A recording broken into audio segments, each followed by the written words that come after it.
Emily Carter seemed like the type of person who had it all together. At 28, she had built an impressive career as a marketing manager in Austin, Texas. Her colleagues admired her sharp eye for detail, her ability to churn out flawless campaigns, and her tireless work ethic. Her boss often called her the gold standard of the team, a title that Emily wore like a badge of honor.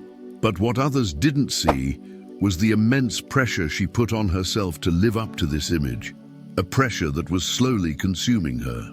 Emily lived in a modern, one-bedroom apartment in the bustling heart of Austin. Her home reflected her personality, clean, minimalist, and meticulously curated. Each piece of furniture was perfectly aligned, every picture frame at an exact 90-degree angle. Even her desk, where she worked late into the night, was a testament to her perfectionism. Notebooks were neatly stacked, pens were organized by color, and her laptop sat precisely in the center. It was an environment designed to project control, but it masked the chaos she felt inside. Despite her professional success, Emily's personal life was another story.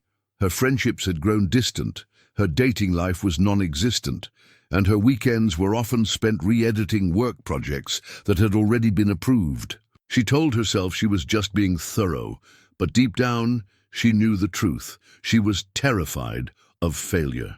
The idea of someone pointing out a flaw in her work, or worse, in her, was unbearable.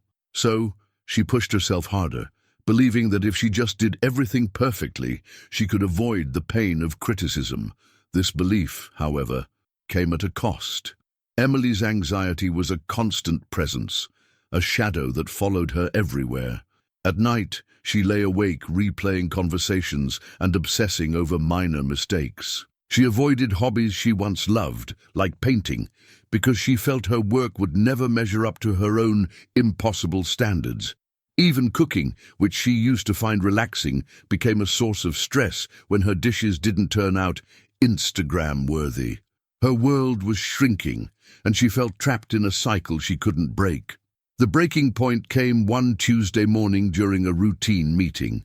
Emily had been working on a presentation for weeks, pouring every ounce of her energy into perfecting it. She had rewritten it dozens of times, scrutinized every slide, and rehearsed her delivery to exhaustion. But as she stood in front of the conference room, ready to present, she felt her mind go blank. Her hands trembled, her throat tightened, and the room seemed to spin.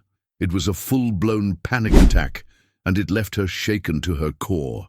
After the meeting, Emily locked herself in her office and cried. For the first time, she admitted to herself that something was wrong. This wasn't normal. She couldn't keep living like this, constantly chasing perfection at the expense of her mental health. She needed help, but wasn't sure where to turn.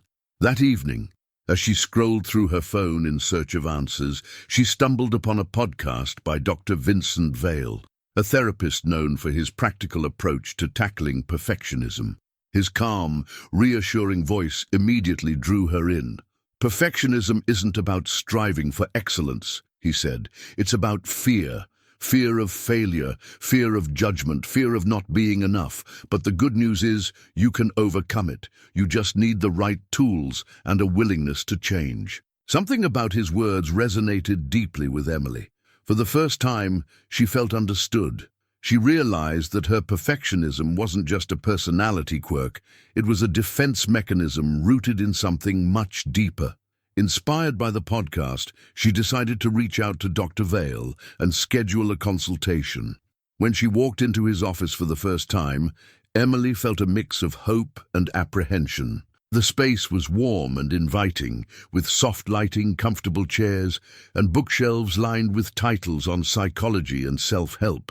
Dr. Vale greeted her with a genuine smile and an easy demeanor that immediately put her at ease. "Emily," he said as they sat down, "you've already taken the hardest step by coming here. Let's talk about what's been going on and figure out how we can work together to create some relief for you." As Emily began to share her story, she felt a weight begin to lift. She talked about her childhood, where praise from her parents was tied to perfect report cards and flawless piano recitals. She spoke of the high expectations she set for herself in college and how they had followed her into her career. Most importantly, she admitted how exhausted and unhappy she felt, despite her achievements. Dr. Vale listened intently, nodding occasionally and asking thoughtful questions. "Emily," he said at the end of the session, "it sounds like your perfectionism has been a way of protecting yourself from criticism, from failure, and maybe even from feelings of inadequacy. But it's also keeping you from living the life you want. The good news is, we can work on this together. You don't have to do it alone." For the first time in years, Emily felt a flicker of hope. She wasn't sure what the journey ahead would look like, but she was ready to take the first step. Emily's first session with Dr. Vincent Vale was a mixture of vulnerability and apprehension. As she walked into his cozy office, she noticed how different it felt from the rigid corporate environments she was used to. The shelves were lined with books, a subtle fragrance of lavender filled the air, and a soft, inviting couch sat near the window. It was a stark contrast to the world she had meticulously controlled and micromanaged. Dr. Vale greeted her with a warm smile and a steady handshake. "Emily," he began as they settled into their seats, "I want you to know that this is a space where you can be completely yourself. No judgment, no expectations, just a place to explore what's been weighing on you." Emily hesitated, gripping the edge of her chair. "I'm not even sure where to start," she admitted, her voice shaky. "I just know I can't keep living like this. Everything feels heavy." "Then let's start there," Dr. Vale said gently. "Tell me about the weight you're carrying."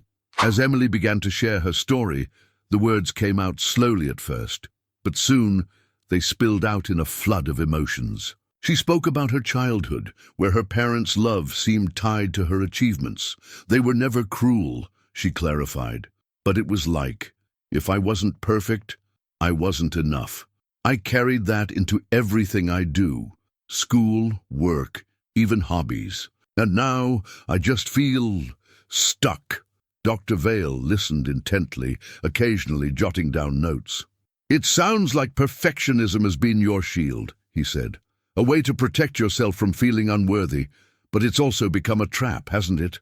Emily nodded, tears welling in her eyes. For the first time, she felt like someone truly understood her struggle. Over the next few sessions, Emily and Dr. Vale worked to uncover the deeper roots of her perfectionism. Through their conversations, Emily began to see how her childhood experiences had shaped her beliefs about success and failure. Dr. Vale introduced her to the concept of core beliefs, the deeply ingrained thoughts that drive our behaviors. "What do you tell yourself when something doesn't go perfectly?" he asked. Emily thought for a moment before replying, "That I'm a failure, that people will think I'm not good enough." "And where do you think that belief comes from?" he pressed. Emily hesitated, then sighed. "Probably from when I was a kid. My dad always said, if you're going to do something, do it right, or don't do it at all." "No, I guess I took that to heart." Dr. Vale nodded. "It makes sense that you internalize that, but perfectionism isn't the same as doing something well. It's driven by fear, fear of failure, fear of judgment, fear of not being enough. What if we could start challenging those fears?" As Emily began to confront her perfectionist tendencies, she faced significant resistance, both from herself and her deeply ingrained habits. One of the first exercises Dr. Vale gave her was to intentionally leave a task unfinished. "I want you to write a short email at work and send it without rereading it 5 times, he suggested. The idea made Emily's stomach churn. "What if I make a mistake? What if it sounds unprofessional?" "That's the point," Dr. Vale said with a smile. "To see that the world doesn't end if something isn't perfect." Emily reluctantly agreed to try. The next day, she sent a draft email without her usual obsessive editing. Her hands shook as she hit send, but when she checked her inbox an hour later, there were no complaints or corrections, just a simple response from her colleague saying, "Looks great." "Thanks. It was a small victory, but it planted a seed. Maybe, just maybe, her work didn't need to be flawless to be effective." Another breakthrough came during a session where Dr. Vale asked Emily to reflect on her definition of success. "What does it mean to you to be successful?" he asked. Emily paused. "I guess it means doing everything perfectly, without any mistakes." "And how realistic is that?" Dr. Vale countered. Emily laughed nervously. "Not very. So what if we redefined success? What if success was about effort and progress, not perfection?" This idea felt foreign to Emily, but as she sat with it, she began to see its potential. Over the next few weeks, she started setting good enough goals, tasks that prioritized completion over flawlessness. She also began journaling about her wins, no matter how small. "I submitted a project without overthinking," she wrote one day. "It wasn't perfect, but it was done, and my team loved it." As Emily continued her journey, she faced setbacks. There were days when her perfectionist voice roared back, convincing her that she wasn't doing enough. But with Dr. Vale's guidance, she learned to challenge those thoughts, reminding herself that progress was more important than perfection. In one particularly emotional session, Dr. Vale encouraged her to practice self-compassion. "Imagine you're talking to a friend who's feeling the way you do," he said. "What would you say to her?" Emily hesitated, then replied, "I'd tell her she's doing her best and that's enough. That she doesn't have to be perfect to be loved. And why can't you say that to yourself?" It was a turning point. For the first time, Emily began to see herself not as a failure, but as someone deserving of kindness, even from herself.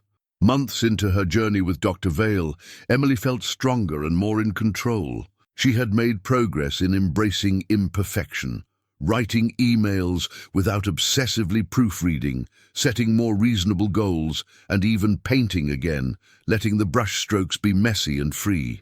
But the ultimate test of her growth arrived unexpectedly when her boss, Claire, called her into a meeting. "Emily," Claire began, "we've got a major opportunity. The marketing summit is next month, and we've been asked to present our campaign strategy for Greenflow, our biggest client. I'd like you to lead the presentation." Emily's stomach dropped. Lead a presentation in front of hundreds of people? The old voices in her head immediately sprang to life. What if I forget something? What if they ask a question I can't answer? What if I fail? Emily stammered, trying to find a way out. "Maybe someone else." Claire shook her head, smiling. "You've done the bulk of the work on this campaign, and you know it inside and out. You're the best person for the job. I believe in you." Emily nodded reluctantly, her heart racing. She left the meeting feeling like she was spiraling. She knew this was the moment Dr. Vale had been preparing her for, but the fear was overwhelming. In her next session with Dr. Vale, Emily shared her fears about the presentation. "It's such a high-stakes event," she said, twisting a tissue in her hands. "What if I mess it up? I'll look incompetent. Everyone will think I don't deserve my job." Dr. Vale leaned forward, his voice calm and steady. "Emily, let's break this down. First, what's the worst-case scenario you're imagining?" Emily hesitated. "That I'll freeze or forget what to say, and they'll lose confidence in me. And if that happens, will it erase all the hard work you've put into the campaign?" "No," Emily admitted, "but it would still be embarrassing." "That's true," Dr. Vale said. "Embarrassment is uncomfortable, but it's not catastrophic. Now, what's the best-case scenario?" Emily thought for a moment. "For that I do well, and they see me as a leader." "And what's the most realistic outcome?" Dr. Vale asked. "That it'll be somewhere in the middle," she said, her voice softening. "It won't be perfect, but it'll be okay." Dr. Vale smiled. "Exactly. Perfection isn't the goal here. Connection and communication are. You don't have to impress everyone. You just have to show up and do your best. What tools can we use to prepare?" Together, they devised a plan. Emily would practice her presentation in small chunks, focusing on clarity over perfection. She would remind herself that her worth wasn't tied to how flawless her delivery was, and most importantly, she would give herself permission to stumble because mistakes were part of growth. The day of the summit arrived, and Emily felt a mix of excitement and dread. As she stood backstage waiting to be introduced, she clutched the note card Dr. Vale had encouraged her to write. You are prepared. You are capable. You are enough. When her name was called, Emily walked onto the stage, heart pounding. The spotlight felt blinding, and the sea of faces in the audience was intimidating. But as she began to speak, she focused on her breathing, grounding herself in the present moment. Her voice wavered slightly at first, but as she moved through her slides, she found her rhythm. She stumbled over a word here and there, but instead of panicking, she smiled and continued. At one point, an audience member asked a challenging question. Emily paused, took a breath, and admitted she didn't have the exact answer but would follow up after the presentation. To her surprise, the room responded with nods and murmurs of understanding. When she finished, the audience erupted in applause. Claire met her backstage with a wide grin. You crushed it, Emily. The client was thrilled. For the first time, Emily felt genuine pride. Not because the presentation was perfect, but because she had faced her fear and done her best. That night, Emily reflected on the experience. The voice of her inner critic, once so loud and harsh, was noticeably quieter. Instead of replaying every minor misstep, she focused on what had gone well. Her ability to stay composed, her connection with the audience, and the fact that she had survived, and even thrived, without being perfect. Her journal entry that evening captured the shift. Today, I learned that imperfection isn't failure, it's human, and being human is enough. In her next session with Dr. Vale, Emily shared her breakthrough. I realized something during that presentation, she said. I've been holding myself to impossible standards, thinking it would protect me from failure. But all it's done is hold me back. Letting go of perfectionism doesn't mean settling. It means giving myself room to grow. Dr. Vale nodded, a proud smile on his face. You've taken a huge step, Emily. Perfectionism isn't something we cure overnight, but every time you challenge it, you weaken its grip. This is just the beginning of what you're capable of. Emily's presentation marked the turning point in her journey. It wasn't just about overcoming one challenge. It was about proving to herself that she could face fear and come out stronger. Her story serves as a reminder that growth comes not from avoiding imperfection, but from embracing it. For anyone watching her story, the message is clear. The things we fear most are often the keys to our freedom. When we stop chasing perfection and start valuing progress, we unlock our true potential. The weeks following the presentation brought profound changes to Emily's life. For the first time, she began to approach her work, relationships, and personal growth with a sense of curiosity rather than fear. She no longer felt the overwhelming need to be perfect in every aspect of her life. Instead, she allowed herself the freedom to try, to experiment, and most importantly, to fail without judgment. At work, Emily noticed a distinct shift in her mindset. She started trusting her instincts more, cutting back on the countless hours she used to spend overanalyzing and redoing projects. During team meetings, she shared ideas that were in progress rather than obsessively polished, and to her surprise, they were often met with enthusiasm. Her colleagues appreciated her authenticity, and her manager, Claire, began assigning her more leadership responsibilities. One of the most liberating moments came when a client pointed out a small typo in a campaign she had overseen. In the past, such feedback would have sent her spiraling into self-criticism. This time, Emily simply acknowledged the error, corrected it, and moved on. Mistakes happen, she reminded herself, a phrase that had become her new mantra. Outside of work, Emily began rediscovering her passions. She returned to painting, not with the intention of creating gallery-worthy pieces, but simply for the joy of it. Her canvases were no longer carefully planned. They were vibrant, messy, and full of life. Painting became a form of therapy, a way to express herself without the pressure of perfection. Emily also reconnected with her social circle. She started saying yes to invitations, even if she hadn't earned the downtime by finishing every task on her to-do list. Over brunch with friends, She shared her journey of overcoming perfectionism, and the conversation sparked a deeper connection. To her surprise, many of them admitted to facing similar struggles. Opening up about her vulnerabilities made Emily feel closer to others, something she hadn't experienced in years. One of the most significant transformations Emily experienced was internal, the relentless voice of her inner critic, the one that constantly whispered. Her journal, once filled with lists of goals and self-imposed deadlines, became a space for reflection and gratitude. "I'm proud of myself today," she wrote after finishing a project at work.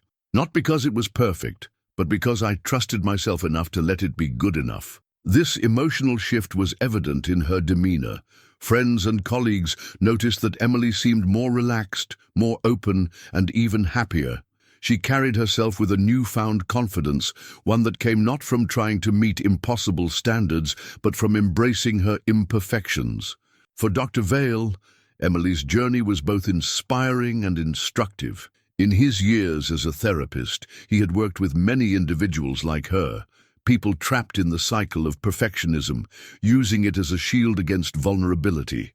But Emily's story stood out because of her willingness to confront her fears and reframe her beliefs. Emily's transformation reminds us that perfectionism isn't about striving for excellence, Dr. Vale reflected in a video he shared with his followers. It's about fear, the fear of failure, of judgment, of not being enough. But here's the truth. Perfection is an illusion. It's unattainable, and the pursuit of it often robs us of joy, connection, and growth. He emphasized that overcoming perfectionism doesn't mean lowering standards. It's about redefining success, he said. Success isn't about being flawless.